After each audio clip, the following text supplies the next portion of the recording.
kala matalla haraka chugudon afsika ke sheda kelen doro ne be soro o tigla mo bulu muddai shera min be abulo pour que kaka hakela sabati ate ma flabo ma kelen doro ne be o kuma yale afsika kale ka fara sheda en kawa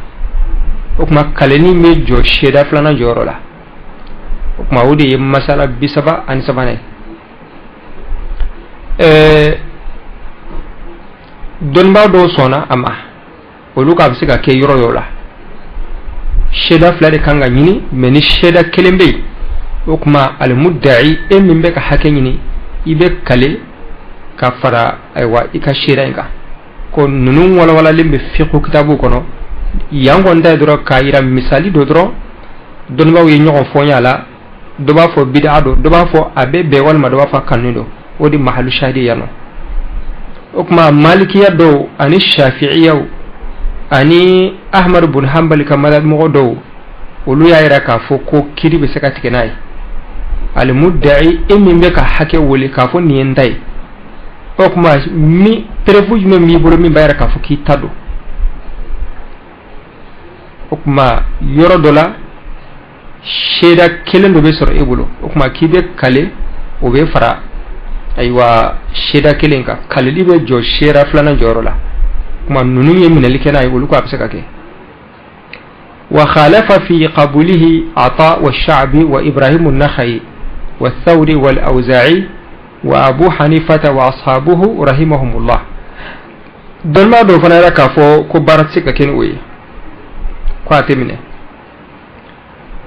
ata bola sha'bi bola ibrahim an-nakhai bola الإمام سفيان الثوري بولا الإمام الأوزاعي أبو حنيفة ناكا مذهب مغو ولو أواتارا أسرة دفع ولو يارا كافو كيرتيجي ني كاليلي كافرا شيداغا كو وسبات لنده وسبات لنده على كون يمين فو شيدا فلا كانغا نيني يرو من على شيدا فلا دي فو مي كافو كو شيدا كيلي كافرا كاليلي كا أوتي كو ما فو o mafo parce que kuna nye kaleli do ala anyo farakandi uti ala ka fenyi bo do yere fana yara ka fo bo al inna al hukma bil yamin ma'a shari mansukhun bil qur'an do yara ka fo a fo no hadisala ka fo yoro do la kalenim se ka farasheda kilinga ka fo no hadisala ko me ko qur'an national ka wuli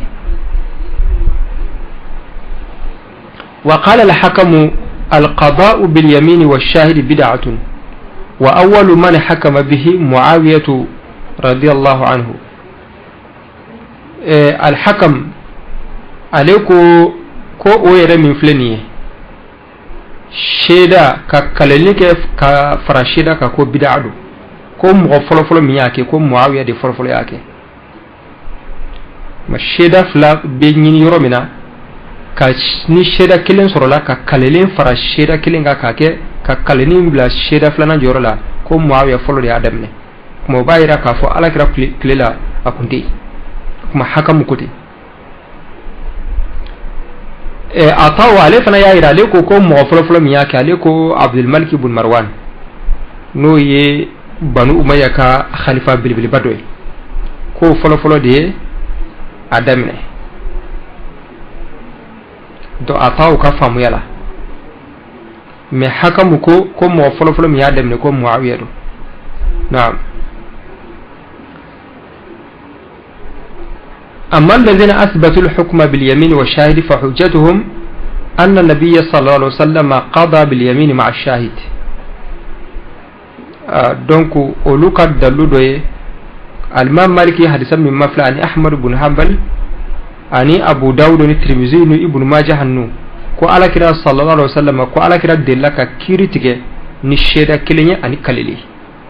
sheda kilenya solla okma yim halafa al mudda'i ma yim mudda'i la kale kafara sheda kilenga ko della ka kiritige ni woy okma o ye oluka dalluye naam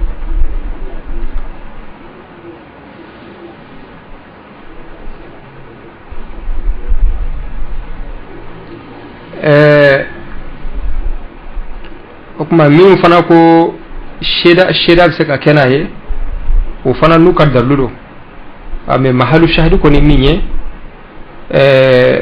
kaira ka fo do ko bid'a do ko bara bi kenay do ko mashru'u do ko aywa e bid'a do mu'min ko bid'a do e zuhri fana sembe ulla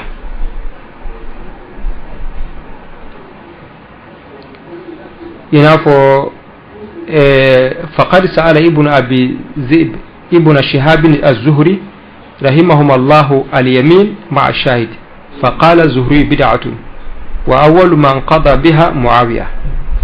رواه ابن أبي شيبة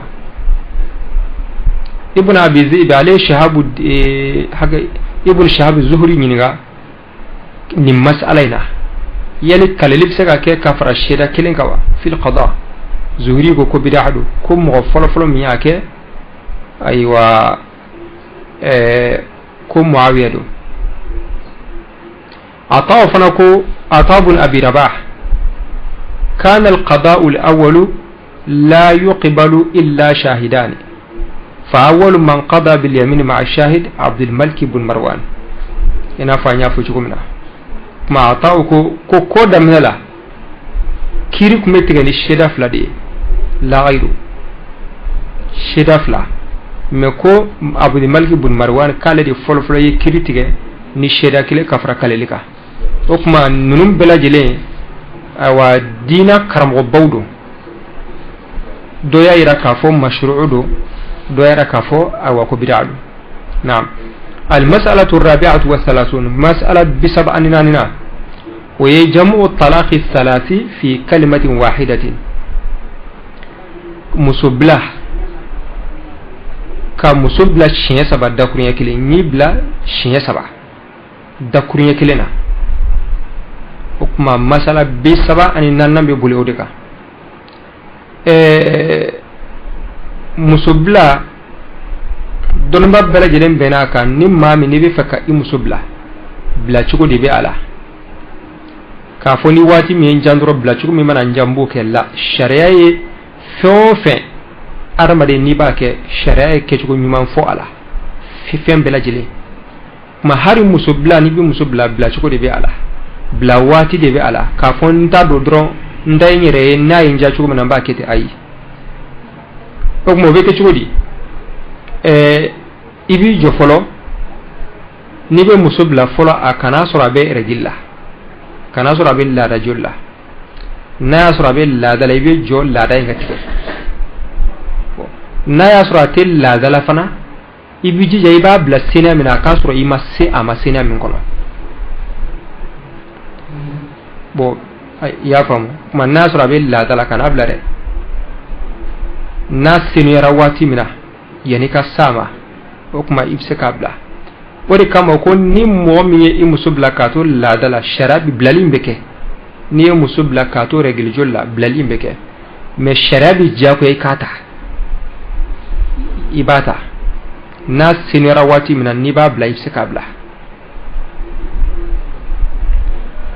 bo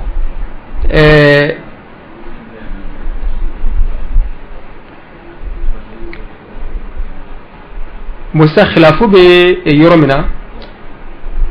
الخلاف بينهم في حكم تصرفه بإيقاع الطلقات الثلاث دفعة واحدة سهل من سنية مسبلة بلا الكسبة كافوني بلا كسبة أبو حنيفة عن مالك عن أوزاعي والليثي رحمهم الله ولوك بدعده وكما الإمام مالك في كتابه كنو ولوبي طلاقو كي سيغرما فلي طلاق السنة وطلاق البدع يا طلاق السنة وطلاق البدع طلاق السنة إيكا مسبلا فول أكا سراتي رجلا إيكا بلا سيني على فنا إما ساما سينا منا وإيكا بلا بلا لكو كيلي ندروني بلا شيني كيلي أبانا وري طلاق السنة طلاق البدع كبلا لي فرنوغا والما كبلا لي سبب بلا جنين فودا كوني كيلي بلا شيني سبب bo alma maliki fe ani awadon ba chama fe uluba fuma ko talaqul bid'a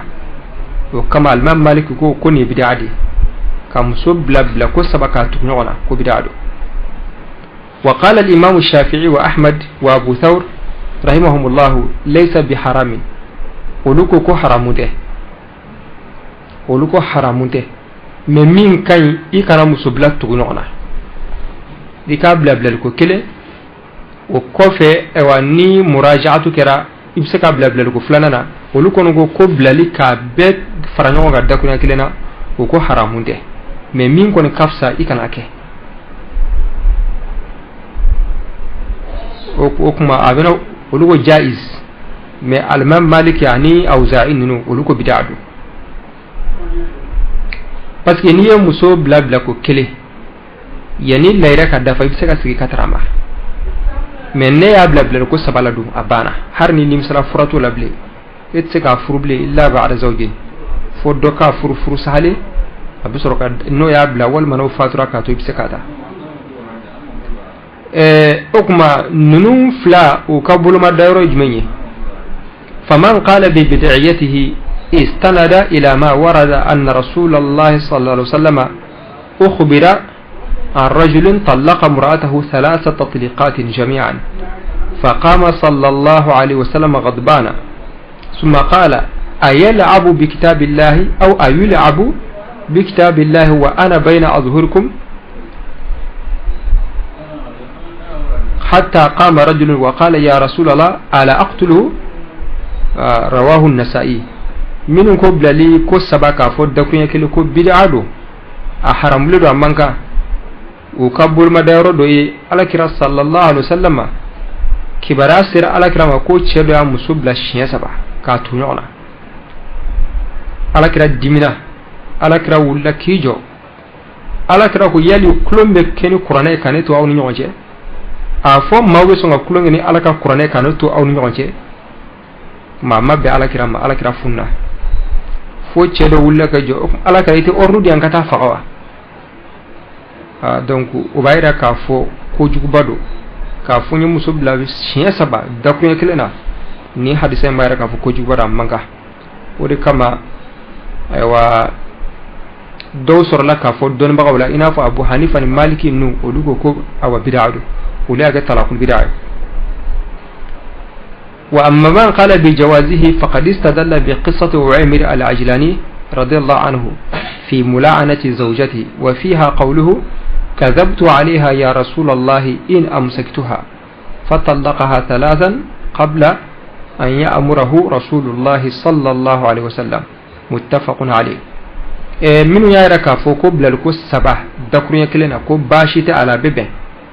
وفنا بلو مدايربي وفنا بلو عويمر العجلاني علي ني أمسو كل تمنا علينا أمسو ale de ɲiningali kɛ ko yaliyo ni maa min i taara sɔrɔ i muso ani walikɛ awa dalen do n'i y'a faga ko yali i bɛ faga ayiwa o kosɔn i taara sɔrɔ i muso ni dɔ bɛ tulo na i y'o faga ko yali i bɛ sɔn ka faga o kosɔn o y'a sɔrɔ ayiwa li'anu aya ma jigin fɔlɔ u ye alakira ɲininka ayiwa furu fo ala nana li'anu aya jigin ka fo ni cɛ ni ye i muso kero ni awa kuloyin o kuma a bɛ ɲɔgɔn danga ni li'anu banna dɔrɔn o kuma o ye furu wulilen o cɛ kelen n'o muso kelen olu se ka furu ɲɔgɔn ma bilen fo ka taa diɲɛ wuli o kuma ni Uwaymir o ɲɔgɔnna de tɛmɛna a n'a furumuso cɛ o kuma o kelen ka ɲɔgɔn danga Uwaymir y'i kanto alakira ma a ko alakira de ni ne ni muso yɛrɛ de tɛ n bolo dɛ donc o bɛ n'a fɔ n ye nkalon tigɛ ka da la ni sera ka muso in to n bolo o bɛ komi n ye nkalon tigɛ ka da la o kuma a ye muso in bila siɲɛ 3 a ko n y'a bila siɲɛ 3 yanni alakira ka o yamaruya di a ma ko wajibu dalala jumɛn ye ko alakira minnu ko bilali ko 3 k'a fɔ dakuruɲɛ kelen na k'a bɛ bɛn u y'u ka dalilu kɛ ni hadisa ye cogo jumɛn ko parce que alakira ma nakari a ye bilali ko 7 in kɛ alakira ma nakari har n'a y'a sɔrɔ li'anu kɔni ma kɛ dɔrɔn har n'a kuma bilali in fɔ bilali ko in ye a bɛ kɔn bilali ko 7 de i y'a faamu ni mɔgɔ min kɔni ye ni cɛ ni muso n'u ye li'anu kɛ dɔrɔn furu tigɛra pewu a bɛ kɔn bilali ko 7 de a bɛ kɔn bilali ko 7 de bon n'a y'a sɔrɔ bilali yɛrɛ don itseka muso in segi menni a furra cewarema no o ko dabla la sekata menni li'anu kondo abana di e fukata nyewli naam manni ni li'anu kondo kera uni on ci abana okma uluko ko nimbayira ala kiraman nakari na ya soro blal ko sabai o mir fleka muso bla shine saba na ya soro ko akunte bere fiu ko ala kira ko me akon har na soro blalin te tasiruke o parce que ni li'anu kira dro awa o yakubani ko na ya sura kuma folu kun ko jubay kala kira kuma nakari naam ko kuma masala do aywa fuqaha arba'u yare nyon so sala donc ani ma woro do yara ka fo bid'a do yara ka fo ko mashru' do bibe al mas'alatu al khamisatu wa 30 mas'ala bi sab'an durna o yesisa anya ira ka fo mo manga musubla regilla musum manga musubla regilla katul la dala ni min yake ibe asegi ya famu iba segi okuma ni ya segi na seniora ni babla ina surkabla bo okuma ni aseniora akumbe la dala e abla me sharai jago yata sisan ni la da seniora gasna kabla o senior ngono yalli bashi bola wal ma bashi te ola ni muso be la dala haram weleno cheka kabla ni ya bla shara blalim beke ni ya bla katul la dala blalim beke me sharabi jago ibata okuma ni ya ta na seniora o senior folo ina rekas na ka blula tuguni yala be bla ode lawa wal me be jotuguna ka regile tuguna ka tige okuma don bawo ñokon fonya o fanala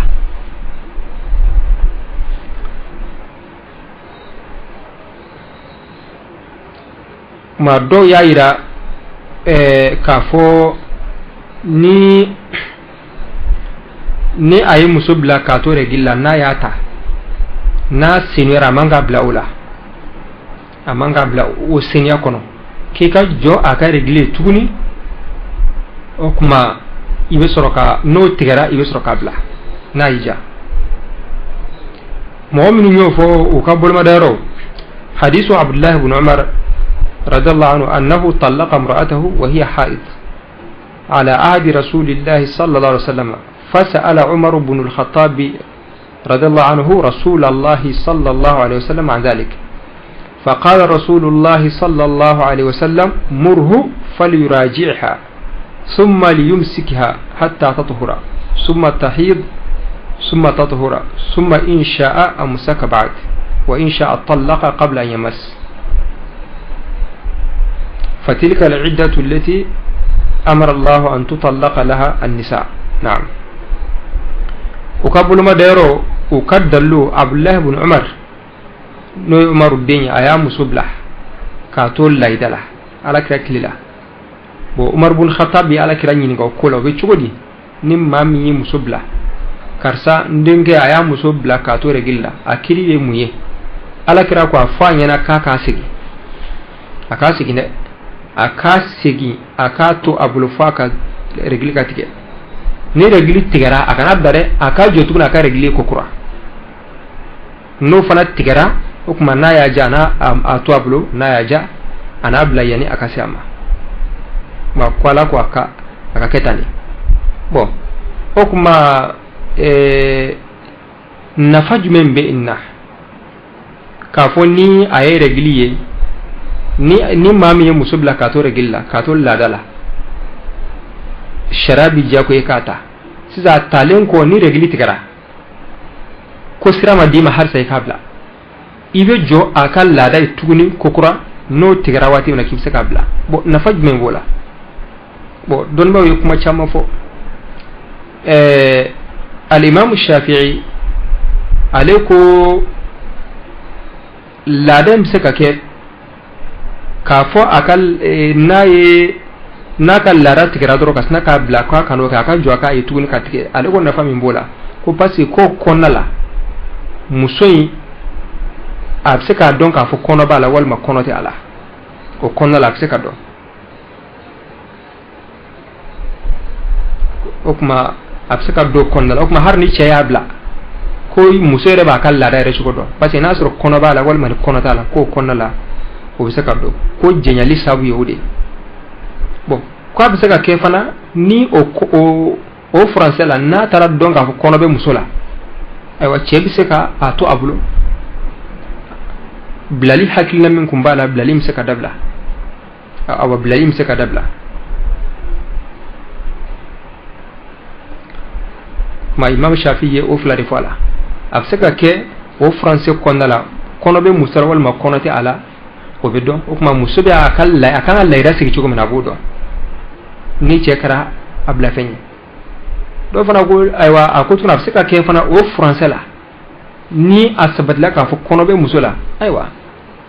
a cɛ bɛ se ka bilali ko min kun b'a kɔnɔ a bɛ se k'a dabila k'a bɔ a ma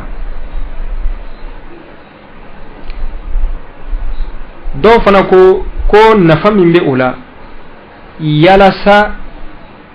seginin kana kɛ bilali kosɔn ni muso bɛ laada la cɛ y'a bila o kɔnɔ an ko an b'a diyagoya sariya b'a diyagoya a k'a ta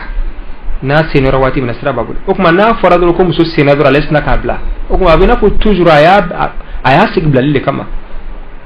a bɛ komi toujours a y'a sigi bilali de kosɔn o tuma pour que o ka éviter a ka jɛngɛ ka bɔ o ma n'a ye seniya ye i t'a bila i b'a to yen n'a ye laada ye tuguni de sa n'a tigɛra waati min na donc ni a wa sira b'i bolo i k'a bila ko yalasa seginin kana kɛ bilali kosɔn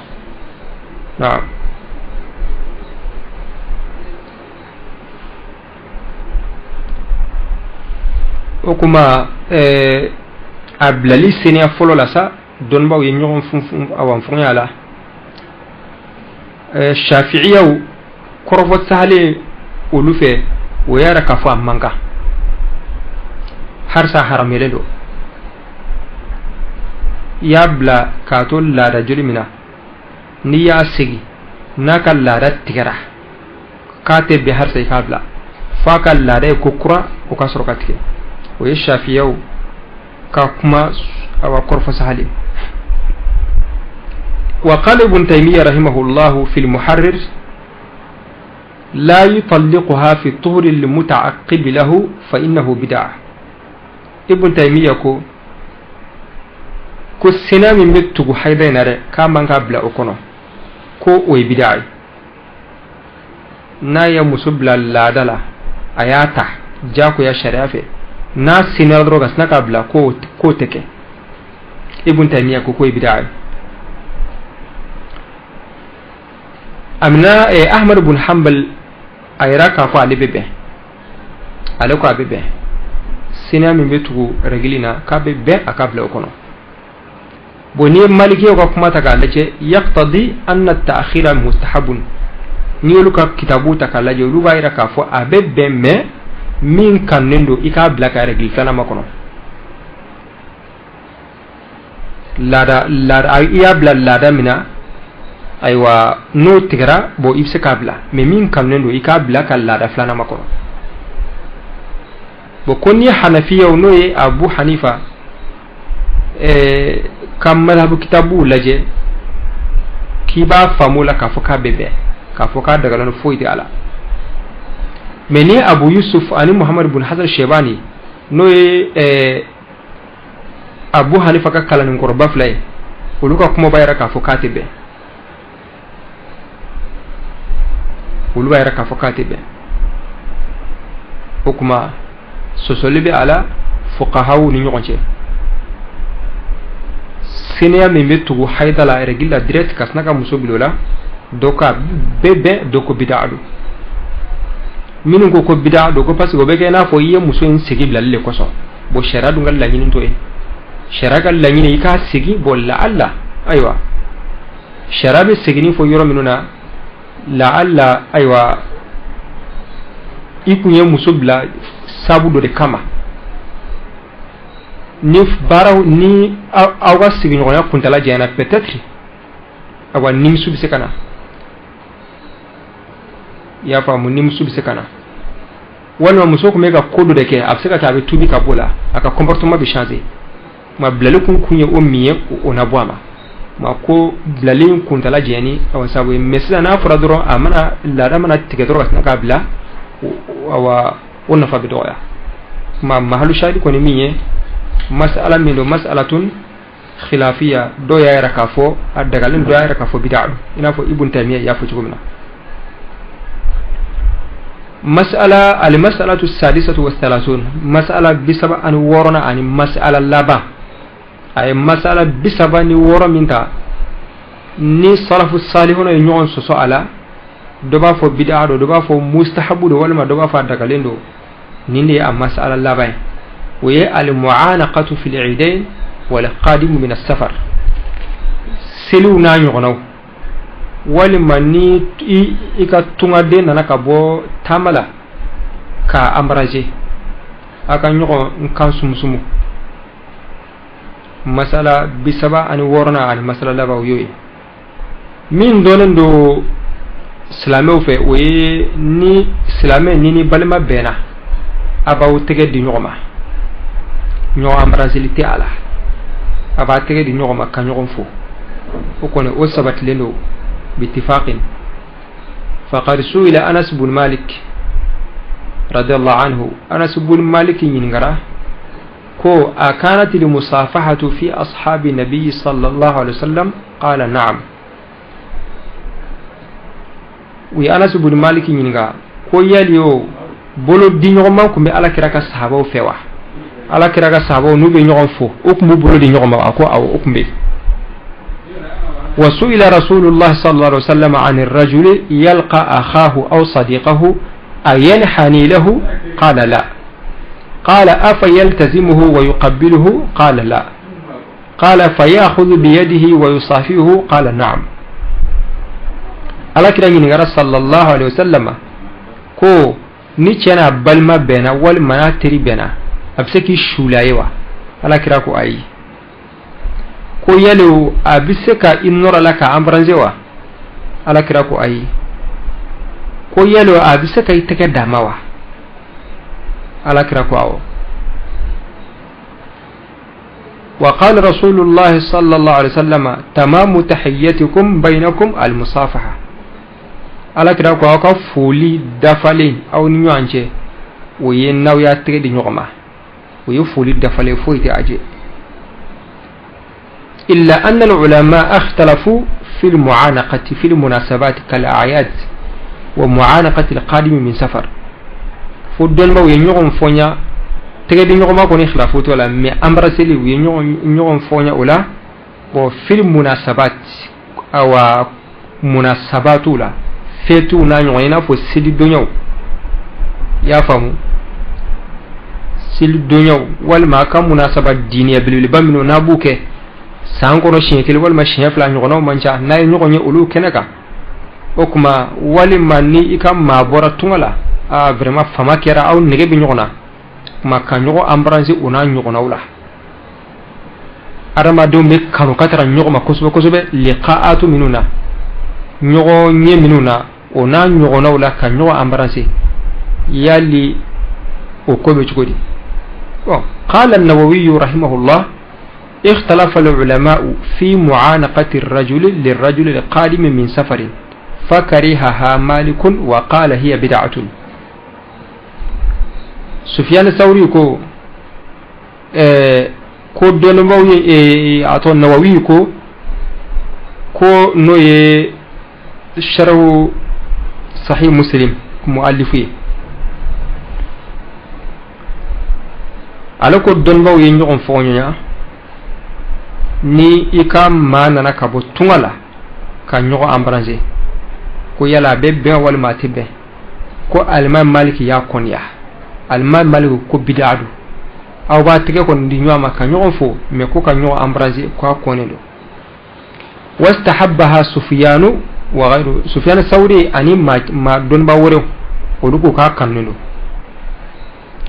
kanno ko wa huwa sahihu alladhi alayhi al-aktharuna nawawi do kete ko de salano ma chama miminka ya fam kuma malik ko bid'a do me ko don ba chama ya raka fo ka kanno okuma ni ukaddalu nana minu yara ka fuka kannuno hadisu Ja'far ibn Abi Talib radiyallahu anhu lamma qadima min al-Habasha fa innahu lamma qadima minha اعتنقه رسول الله صلى الله عليه وسلم وقبل بين عينيه وكدلو يكو جعفر بن ابي طالب ممنا لنا نكابو ايثيوبي ايوا ني حبشه ايثيوبي كو الاكرا يا امبرانزي يا فامو الاكرا يا امبرانزي كا ايوا اتندا سمو زيد بن حارثة وفنان نانا على كرا يرلا مدينة ما كو فقام إليه النبي يجر ثوبه فاعتنقه وقبله كو زيد بن حارثة فنان نانا على كرا يرلا مدينة على كرا ولا أبقى كفني سما كو أي زيد بن حارثة أمرزي وكما نيو أولوكا منو كو كا كنندو سفيان الثوري نيو أوكا أيوا دلوي نعم كما الإمام مالك من فنكو بدعة دو أني حديثا من فوق تمه وفنا عليك الدلو كما مسائل خلافية دو دوكو بدعة دوكو أيوة مستحب دو مسألة كلنا بدينا دانجلي كما نينكو مسألة وي أيوة كتابو تيجي أي مسألة منون تومو كابو مسألة شامل لشلا salafu salihuna yi ñoo foña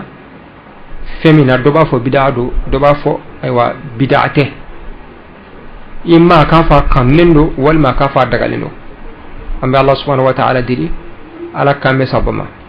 okuma sa ko nin kuma min ni mas'ala minu fleka foni mas'ala bisaba ani woro min fleka foni okuma nim ma min ko beni be faranyonka kuma la suriya la ifsika mu fo ako masala minnu filɛ fɔ ka tɛmɛ ni salafu salihuna n'o ye dɔnniba ɲuman tɛmɛnɛw ye ɲɔgɔn fɔ ɲa kiti la masala o masala bɛ yen nɔ a masala kelen kelenna bɛɛ lajɛlen dɔ y'a yira k'a fɔ bid'a don dɔ fana b'a yira k'a fɔ sunna don walima dagalen don bon a ko wa hada al-ikhtilafu fi al-hukmi ala amri ma bi annahu bid'atun shabihun fima ara باختلاف العلماء في الحكم على أمر ما بأنه محرم أو مكروه أكون مثلا من فلانية ni doba fo bid'a do doba fo awa bid'ate ka fo sunna do wal ma daga leno ako ale ka famu yala ni mas'ala minum meno ni don mo be ñogon fo yala doba fo haramu do doba fo makruh do ka be de kede masailu ijtihadiyyo do bid'a ko be fo masala fen be fleka fo ni doko bid'a do doba fo bid'ate a bela jelen masailu ijtihadiyya de yaqbalu al-ijtihad ina fo masala minum fana masala do be dono be ñogon fo ya ala doba fo haramu do doba fo makruh do ona ñogono ma ko afana be bla umina ne kono okuma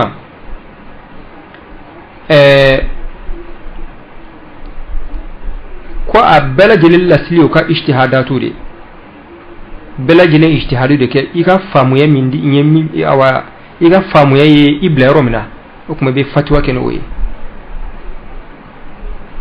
كما قص فالواجب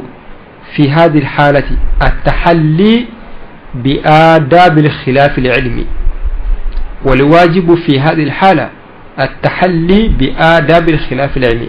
أكما من ينلو سأنفه وي أكما أدب الخلاف نين ما ينيون فونيا مسألة دولا إيا فامو چوكو دولا نيا فامو چوكو ورلا أكما يكال لدبو جوكو نيمايا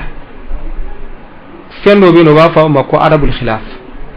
fo nyugo nya jogo nyumanya ma ko de wajibi sa aywa mukhalifuka wa adamu at-tashni' ala al-mukhalif aw al-hukm alayhi bil-ibtida'i fi ad-din khususan idha kana min al-ulama' ar-rasikhin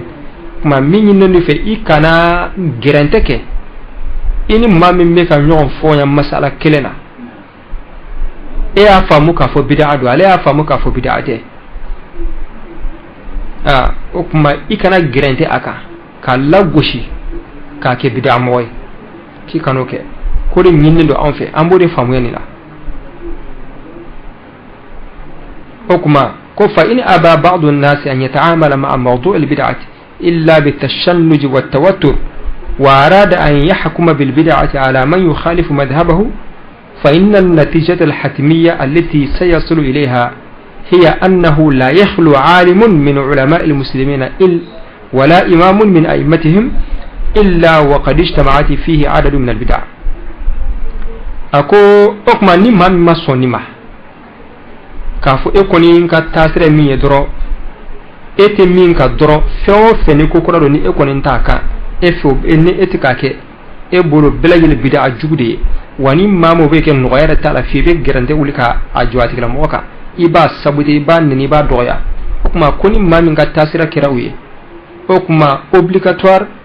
et résultat mi mena bo wala natija mi mena bo wala o korode okuma mate soro du koloka doni mbala mi islam doni ma faka soro ibe ka bid'a doke kelentere a chama okuma mate na soro du koloka o korode ye ko bela jele islamé be bid'a mo islamé bela jele bid'a mo o de kan natija أكو فلو أخذنا المثال الأول وهو قولي لفظي بالقرآن مخلوق أبنا مثال ولدي من بايرا كافو أكما ني مفلك التاسرة مفو يجب الالتزام بأدب الخلاف ني مغوي نيغم فونيا جوغو نيما من بالا يكانغو دي تحسا أنغا نيغم بونيا أكنا كي دوغاما ني ما من كوي تو تاسرة okuma koro de ka doma nyeshile islamé bela jilema parce que koro de islamé be bidamo ma shite dukolo ka min te bidamo ako misali yala niye anye misali folo minta wal ma na'am lafzi bil qur'ani makhluqun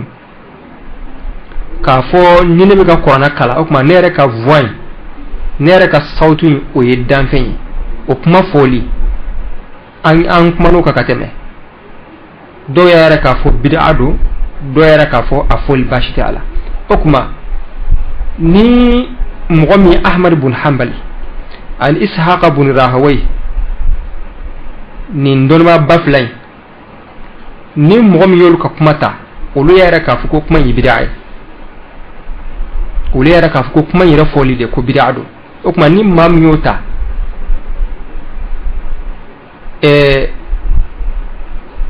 mama be kuma info ko ke bid'a moy ka garante sigi odala o koroni sina ko imam bukhari mu'min yara ka fo fente a fo la yole ke bid'a moy o doy al imam bukhari o koroni ko bukhari bid'a moy daud az-zahiri o bid'a moy al husayn al karabisi o bid'a moy ni ndon baba nunu parce que nunu fe a foli bashite ala korona ala ka kuma kan mais ne kon ga voix ni ne be ka qur'ana kala ne re ka voix o yidan fen amar ibn hanbal ko bid'ado ne yo ta ko de ne kirre okuma ka ke ni mawo maka ide to o bid'a mo koy okuma bukhari e bid'a mo koy daud zahiri e bid'a mo koy al husayn al karabisi o bid'a mo koy madun tito hakila ki ba fo ko ne bid'a mo koy na'am akon ni mo wa man akhadha bi qawli ibn hazm rahimahullah في إطلاق لفظ الصفات لله تعالى عز وجل ابن حزم الصفات كاللفظ الصفات كفعل كما أنكتو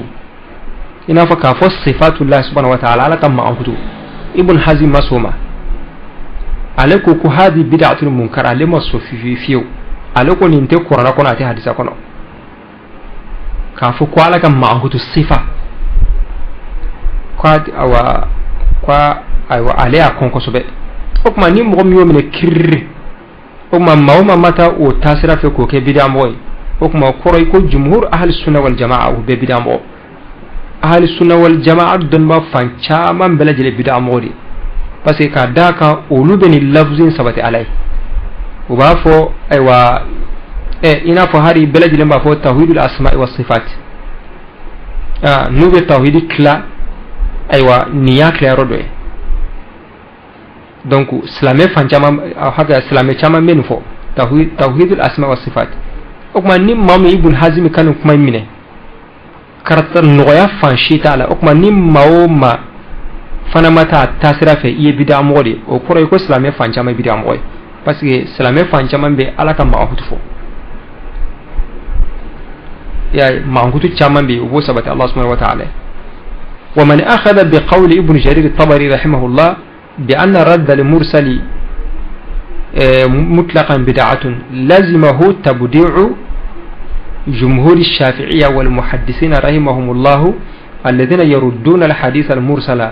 إلا بمراعاة عدد من الشروط والضوابط أكما ابن جرير الطبري عليه أيرا كافوكو مرسلو حديث مرسلو كافوكو بارتكنو يشوشي كو وي بدعي أنت منا أمسالو بلا جلنا أكما نما من يومنا أيوة ما ni mɔgɔ ma to hakilina fɛ ka gɛrɛntɛ wulu ka k'o kɛ bid'a mɔgɔ ye o kuma kɔrɔ de ye ko shafi'i ka madhabi mɔgɔ fan caman bid'a mɔgɔ ye ani muhaddisuna o hadisa dɔnba fan caman bid'a mɔgɔ ye parce que olu bɛ mursalu segin sharti dɔw bɛ yen n'o sharti ninnu ma dafa a la sharti dɔw bɛ yen n'o sɔrɔla la u bɛ se ka baara kɛ n'a ye mais n'o sharti ninnu man kɛra baara tɛ kɛ n'a ye. ومن أخذ بقول الإمام مالك رحمه الله ببدعية التوقيت في المسح على الخفين لزمه تبديع جمهور العلماء من الصحابة رضي الله عنهم والتابعين ومن بعدهم من الأئمة رحمهم الله. الإمام مالك يا ركافو مثال من تمنا أنا ركافو كخوف مسحلي كواتي كرنجلا كافو إنا فوني ما من بي tamala kile sabani mami de tamala shukne kile kile almam maliki koy bid'ay ni mami ñom ne kili okma ni mama mofo ni mama ma fatwa ken woti gram boy bid'a moy o koro de ko dolwa fanjama bid'a moy yana ka sulma sahaba wi refolo ya parce que mo soro la sahaba wala minu me fatwa ken wi ka awa ka wati ken kirala okmo koro go sahaba wi re bid'a moy jango نيكو سابو كوني بدامو يتابعونه كوني ده. ومن أخذ بقول إبراهيم النخعي رحمه الله في بدعية ركعتي المغرب القبلية لزمه تبديع جماعة من الصحابة رضي الله عنهم والتابعين رحمهم الله وتبديع عدد من الأئمة كالشافعي وأحمد وإسحاق رحمهم الله أقما يا ركافو أركان فلان من بسلي دو بأركان فلان من سلي كاكو fitir selinya ni kile bina ibrahim na khayi ko bid'ado nim ma me yom ne kili o kuma nim mawo ma bi arkan flen seli ani kile ka bi bid'a moy o koro de ko sahaba do yi bid'a moy tabi'una fanchama do yi bid'a moy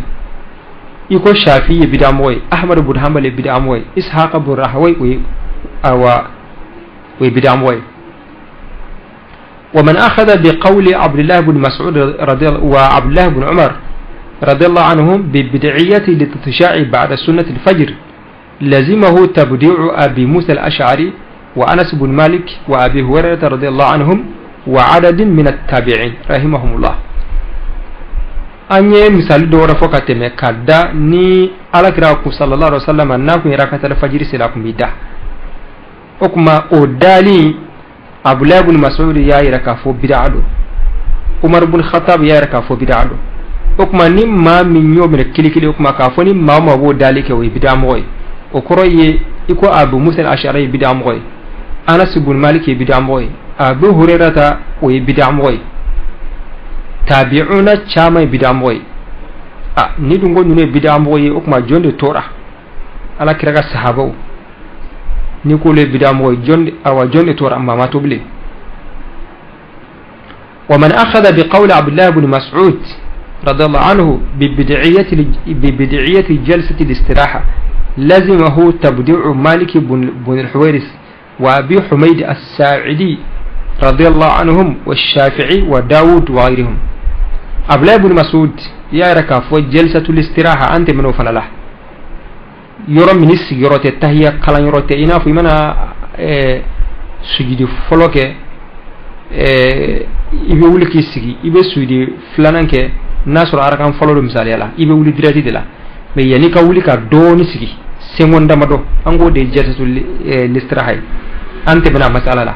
abla ibn mas'ud ya raka fuko bid'adu okuma ni mam yo mine kili ni maw ma bo ke yibida moy o korodi ko malik ibn huwaris wo yibida moy abi humayd as-sa'idi wo yibida moy al imam ash-shafi'i wo yibida moy daoud az-zahiri wo yibida moy ona ngono ومن أخذ بقول مالك رحمه الله ببدعية السجود على الحجر الأسود لازمه تبديع عدد من الصحابة كعمر بن الخطاب وابن عباس رضي الله عنهم والطاووس بن كيسان والشافعي وأحمد رحمهم الله الإمام مالك يا ركافو كسجود كي تندا حجر الأسود سانفه حجر الأسود بسمسم لمكي تندا سانفه مالك كبدعه okuma ni mam yo mine kili kafuni mawo mayo ke ye bida mari noyata ala fifiu okuma koro de sahaba iko ala kiraka sahaba do bida moye umar ibn khattab sembe ula abdullah ibn abbas sembe ula tawus ibn kisan sembe ula al imam shafi'i be ula aywa ahmad ibn hanbal be ula iko lu belaj le bida moye ومن أخذ بقول أنس بن مالك رضي الله عنه بأن التعريف بغير عرف بدعة لزمه تبديع ابن عباس رضي الله عنهم لأنه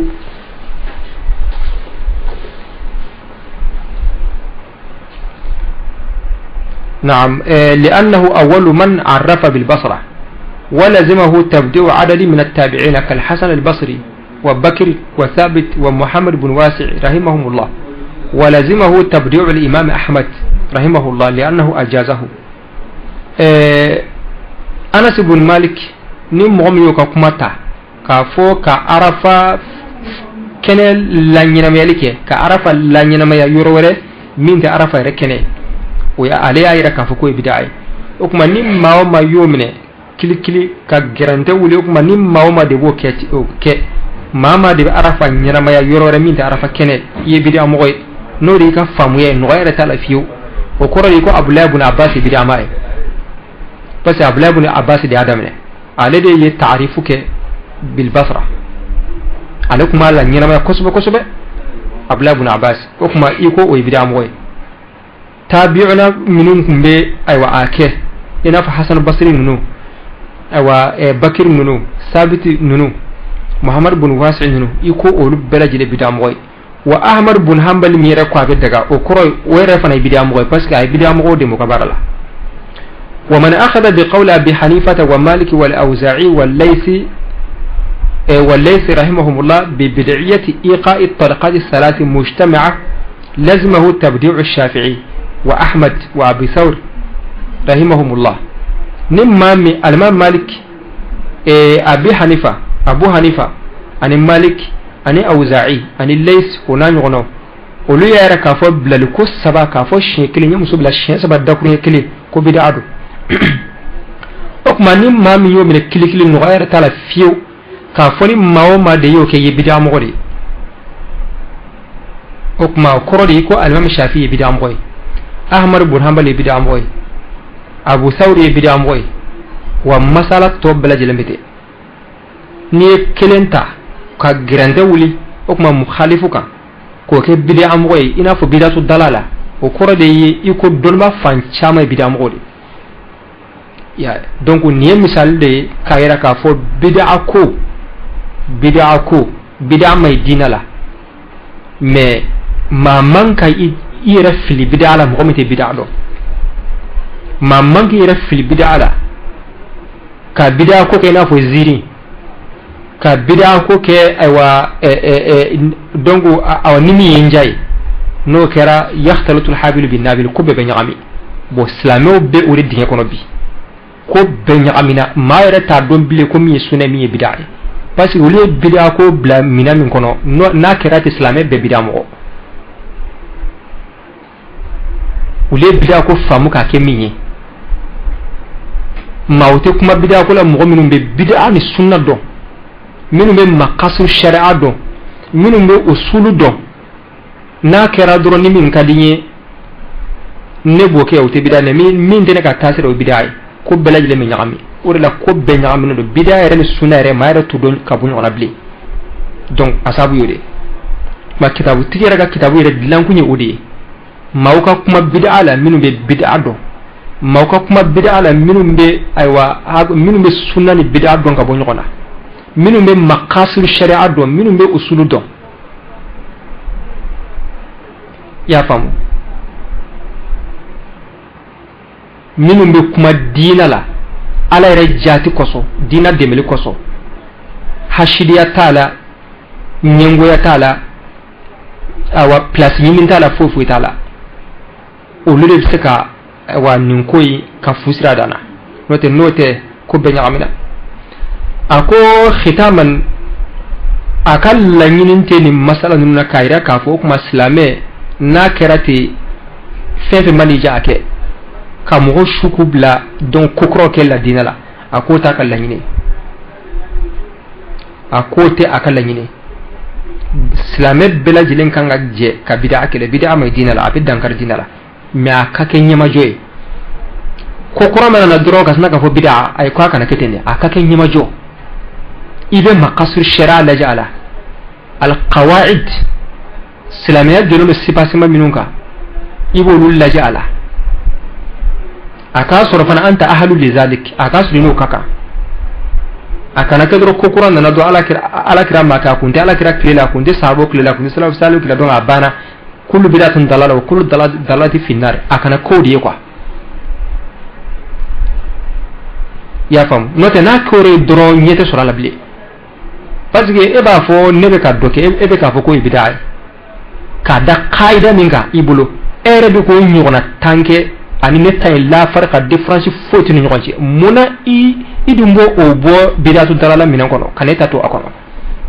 wode ko ma bekera bidam moy be ni o qaida bekera bidam moy ma shite mamite bidam moy ma kitabu ire lanku ye odiye an kana bid'a ke kafu nimi nyenja an kana bid'a ko ke nimi nyenja nimi kadine ye bote bid'a nimi mande ninga tasirate madili mina o bid'a nantaro tasira fante nyon yifiu mambe Allah subhanahu wa ta'ala dili alaka dinen famu ci ko nyumandi nene obelaji dema o kuma ni Allah subhanahu wa ta'ala sona siginata minum bena bo ma minun ka ye ci ko kene bid'a akula ka fof ko kro manana fe bid'a ide fe na kunta ala kira klela ala kira make sabo make nasru hera kundo an gunto lu kwala namba fo mako al mudayyiquna liman al bid'a mini ko kurab beke bidatu dalalay har nasu yire be ka chamange kuma sa olu yire ka donimaw o nyekun klene mo minu ye o dalale mo minuna olu yire ye nyon fonya minke masala chamana do ba fo bid'a do ba fo bid'ate o kuma bena masala mo gandi ko fanaka ni Allah subhanahu wa ta'ala sona siginatay amana o masala do damine ambe Allah subhanahu wa ta'ala dili alaka dinen famu ko nyumandi nena bela jilema alaka أيوة أجرنا هرلا يا ربي بجاه سيد الأولين والآخرين أمي بتبلانو أما فربنا أتنا في الدنيا حسنة وفي الآخرة حسنة وقنا عذاب النار ربنا لا تزغ قلوبنا بعد إذ هديتنا وهب لنا من لدنك رحمة إنك أنت الوهاب سبحانك اللهم وبحمدك أشهد أن لا إله إلا أنت أستغفرك وأتوب إليك اللهم صل على سيدنا محمد وعلى آل سيدنا محمد وسلم سبحان ربك رب العزة أما يصفون وسلام على المرسلين والحمد لله رب العالمين kalani kenau makala matilah racubu yadon mumini yo aga jonga kalande ke wanang makala matilah racubu don dame yo ai jonga kalani kenau makala matilah racubu yadon mumini jamakulu aga jonga kalande kenau makala Matilah